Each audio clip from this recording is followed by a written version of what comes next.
Hey guys, Pastor Dylan here, and welcome back to the Studying the Bible series. Don't forget to like this video and subscribe to our channel.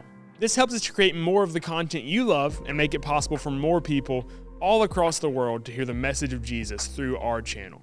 Now, without further ado, let's dive into today's video on 5 things you need to know before studying the book of 2 Samuel.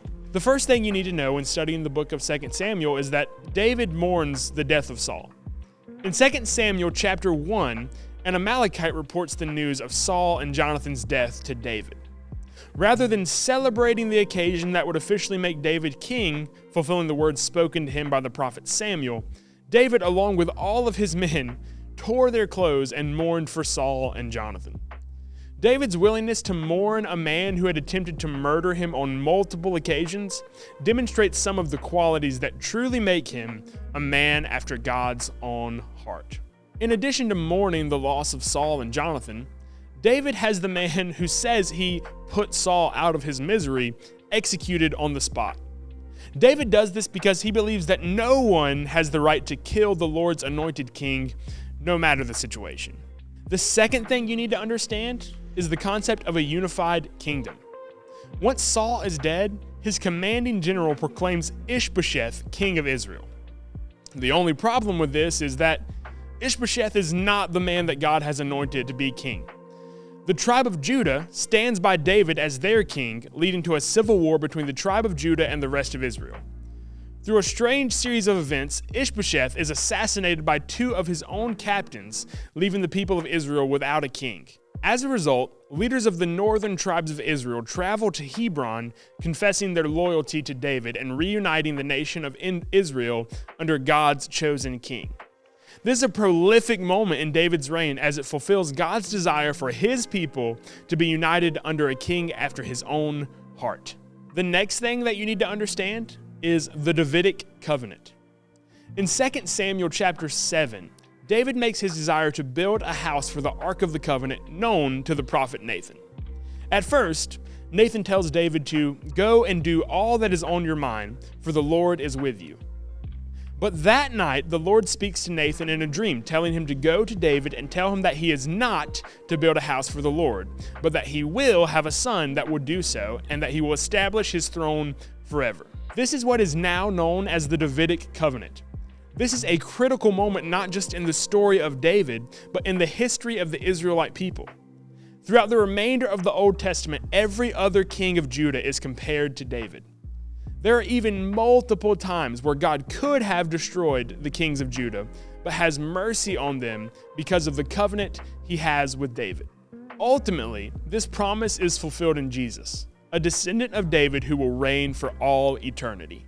The fourth thing that you need to understand is the consequences of David's sin.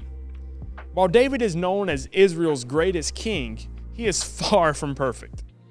In 2 Samuel chapter 11, David happens to see a woman by the name of Bathsheba bathing while getting some fresh air on his rooftop. David invites her over to the palace and the two end up having sex. The Bible is actually unclear on whether or not this interaction is even consensual, but whatever the case, Bathsheba gets pregnant in this interaction. Bathsheba's husband Uriah is off fighting for his king. In an attempt to cover up his sin, David brings Uriah home from the battle and encourages him to sleep with Bathsheba. When he doesn't, David has Uriah sent to where the fighting is the most dangerous. It's there that Uriah is ultimately killed. David has seemingly successfully covered up his sin. But the Lord speaks to the prophet Nathan about what has happened, and he goes to confront David. As a result of his sin, David and Bathsheba lose the child they conceived together, and David's own household begins to rebel against him. This is a critical point in David's reign, as it is the beginning of his decline as king. Prior to this point, David has been seemingly untouchable. From this point on, however, the consequences of David's actions will haunt him for the remainder of his reign.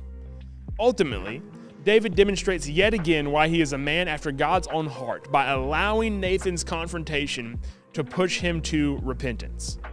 This is a key difference between David and his predecessor, Saul. And last but certainly not least, you need to know about Absalom's revolt. Remember, One of the key consequences of David's sin with Bathsheba is that his own house will start to turn against him. The most significant instance of this is in what is known as Absalom's revolt. Absalom is sent off for a period of time after murdering his brother Amnon for raping their sister Tamar. David eventually allows Absalom to return to the kingdom, but when he does, he begins to lead a revolt against his father. This revolt ultimately comes to an end when Absalom is brutally murdered by some of David's men, despite David specifically ordering them to spare the life of his son. While David's kingdom is restored to him, he ultimately has to mourn the loss of yet another son. If you enjoyed this video, be sure to like and subscribe. Be on the lookout for more content in the coming weeks as we continue our journey through the Bible together.